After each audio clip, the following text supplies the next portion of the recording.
Pitaću kuma, kojih 10 evropskih klubova je najviše para zaradilo od prodaje dresova u 2025. godini? Kume, da li si spreman? Jesam. Ajde sad ti... Znam odmah tačan odgovor. Ajde, reci odmah tačan odgovor. Javor Ivanjica. Javor Ivanjica je blizu, 11. je. Da li je Bayern među top 10? Apsolutno jeste! Bayern je na trećoj poziciji.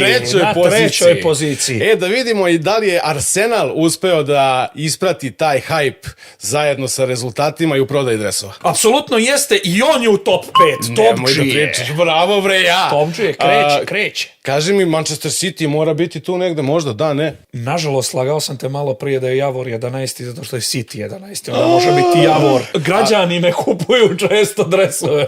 Znam ko kupuje, njihovi sugrađani, United. Manchester is United. Manchester is United. Broj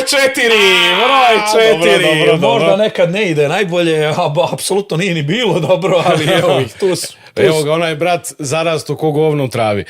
Idemo na Liverpool. Dobro ti ide, majka mu stara, dobro ti ide. Ali da li je prvi ili drugi, koji je? 6.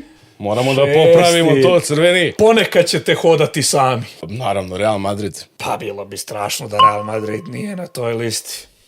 Drugi. A da li je Barca onda prva? Apsolutno jeste, Barca je ogroman šampion u svemu tome. Vjerovali ili ne, 277 miliona evra zarade Katalonci samo od prodaje dresova u sezoni. Hej, pa može da kupe Haalanda, mene, tebe, Kukija i još možda jednog čovjeka. I da im ostane za neki auto. I da im ostane za štrudlicu i za 10 ćevapa. Ili za sportsku opremu Ivan, da uzmu ovako neku možda bučicu, neki teg, nešto da dodaju na već postojeće ili da kupe novo.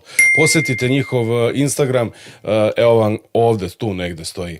A reci mi kume, jel su li tu Juventus i Milan? Oni moraju biti tu. Duplo golo za top 10. Nemoj da pričaš. Znači, nema ni jednog Italijana. Moram da se vratim gore u Englesku. Chelsea, da li je tu? Pa plavci sa Stanforda su tu i na 9. poziciji. Zeleni se znači za Chelsea, a da li se zeleni za Paris Saint-Germain, aktualnog prvaka Evrope? A mora biti. Mora biti top 10. Mora biti top 10 PSG. Borussia Dortmund. Ne. Monaco. Ne. Keln. Atletico. Ne znam, brate, ne mogu da setim. Pa ko je? Kumovi, fali nam 7. i 8. pozicija. Pogodite ko to najviše voli svoj klub i ko to najviše kupuje dresove, a zaprati debelog kuma. Klikni like, prostrani ovo kumstvo.